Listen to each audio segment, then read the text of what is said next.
আসসালামু আলাইকুম রহমতুল্লাহ।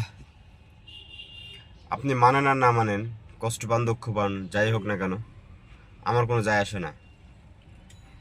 যারা সুন্নতওয়ালা না, যারা সুন্নতের উপর মেহনত করে না, যারা সুন্নতকে আঁকড়ে ধরে না, তারা কখনোই আল্লাহর নিকটবর্তী হতে পারে না।